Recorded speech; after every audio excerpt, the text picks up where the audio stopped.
이게 또 요 주의해야 될 게 이게 5번 같은 경우인데 현금 및 그 밖의 자금인데 이거는 진짜 순수하게 뭐 내가 금고에 있든 주머니에 있든 그 현금을 얘기하는 거야. 근데 여기 금액이 크면은 아무래도 좀 의심의 여지가 있겠지. 좀 소명이나 뭐 이렇게 좀 누락된 금액이 있지 않나 이렇게 의심할 수 있어서 이 금액은 좀 주의를 해야 되고, 그 다음에 이제 주의할 게 이제 그 밖의 차입금 이거거든. 이게 그 지난 영상에서 말했던 차용증, 가족 간의 차용증이 여기에 해당되는 거지.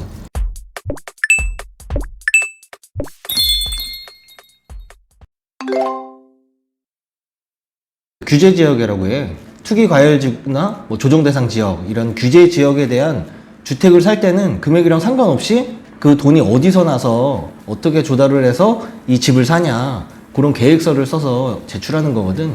규제 지역이 아니라면은 6억 원 이상 주택을 거래할 때 그 주택 자금 조달 계획서를 작성하게끔 돼 있는데, 요새 그래도 조정 대상 지역이 많이 해제가 돼가지고 좀 그 대상이 줄어들었지. 그건 주택수랑 상관없이 그냥 주택을 살 때 하는 거고, 여기에다가 이제 토지까지 들어왔어. 개정이 되면서 토지를 살 때도 그 수도권 같은 경우에 1억만 넘어도 그 토지 취득 그 자금 조달 계획서를 해야 되고, 수도권 밖이라면은 6억이 넘는 경우에 똑같이 그 자금 조달 계획서를 해서 주택에다가 이제 토지까지 그걸 써야 되지. 상가 같은 거?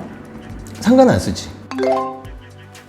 우선 그 자금 주택 취득 자금 조달 계획서 요거를 보면 되는데, 제출인 그러니까 취득하는 사람이 쓰는 거지.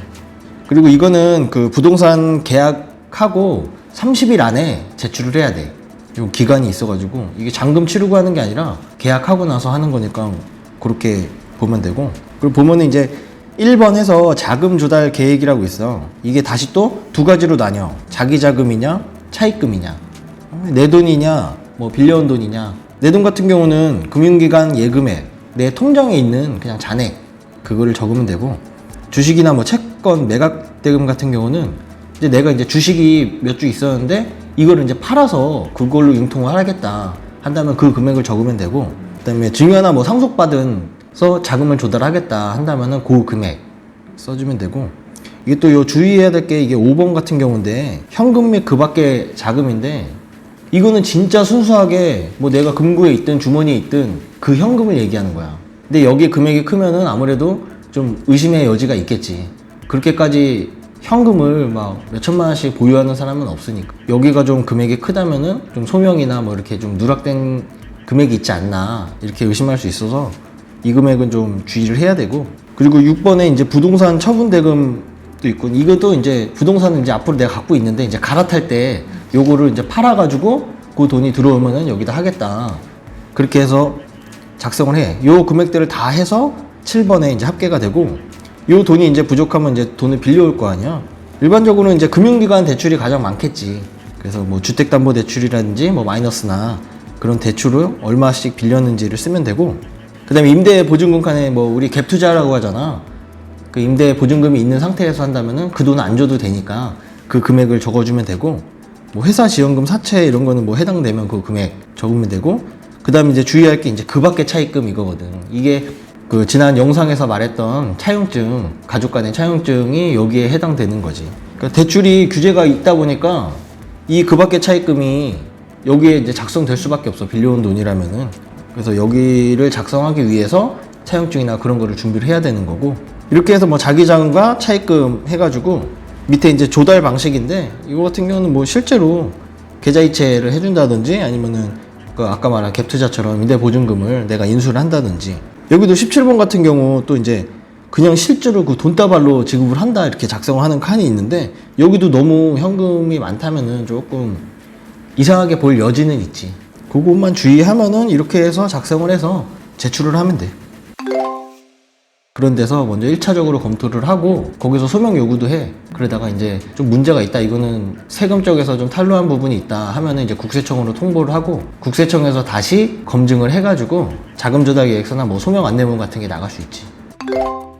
그 자금이 부족한 부분 대부분 나오는 게 뭐 차입금이라든지 뭐 현금 같은 게 너무 많다 이러면은 그 돈이 어디서 났는지 그거를 해야 되고, 대부분 뭐 미성년자 같이 어리거나 아니면 뭐 고가의 현금 거래라든지 시가 대비해서 거래 금액이 이상하다든지 뭐 그러면은 우선 의심을 받게 되고, 대부분 차입금은 아까 말한 그 차용증 뭐 그런 걸로 가름을 해서 이렇게 빌려온 돈이다 제출하면 되지. 그거는 뭐 이 단계에서 인정이 된다기보다도 나중에 이제 자금 출처 조사나 그런 게 진행됐을 때 그게 단기간에 되진 않는단 말이야. 시간이 지나서 이 돈이 증여로 본다, 증여인 것 같다 했을 때 그러면은 차용증이라든지 진짜로 이거를 계속 내가 갖고 있다, 빌려온 돈이다 라는 걸 입증을 해야 되는데, 그런 경우가 없다면은 그냥 아예 증여로 추정을 해서 증여세가 과세가 될 수 있지. 그렇지. 방아쇠 같이 이것 때문에 좀 이게 미비하거나 이러면은 그런 관계 기관에서 소명을 계속 요청하다가 이게 자금 추적 조사까지 간다? 그렇지. 이게 증여받은 혐의가 있거나 그런 경우에 국세청으로 통보되고.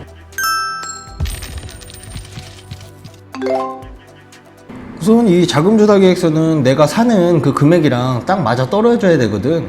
그렇기 때문에 아까 얘기했듯이 자기 자금 같은 경우는 과도한 현금, 그런 돈다발을 얘기했잖아. 그런 과도한 현금이 좀 너무 많지 않게 작성을 하는 게 좋을 것 같고, 그 다음에 그 밖에 차입금, 가족 간에 돈을 빌려온 경우가 있는데 거기에 대한 차용증과 나중을 대비한 이자 지급 내역, 그거를 미리 준비를 해서 실제로 이자를 지급할 능력이 되는지까지 검토를 한 다음에 이거를 작성하고 주택을 취득을 해야 된다고 보지. 자금 출처 조사는 주택에만 한정돼 있지 않고 더 범위가 커. 그러니까 이거 갖다가 될 수도 있지만 상가는 이런 거 안 쓴다고 했잖아. 그렇다고 상가에서 자금 그 출처 조사가 안 나온다는 법이 없거든. 그러니까 더 광범위하게 자금 출처 조사가 있으니까 이 똑같이 주택 자금을 조달을 하는 것처럼 부동산이나 이런 걸 취득할 때도 같이 하는 게 좋지.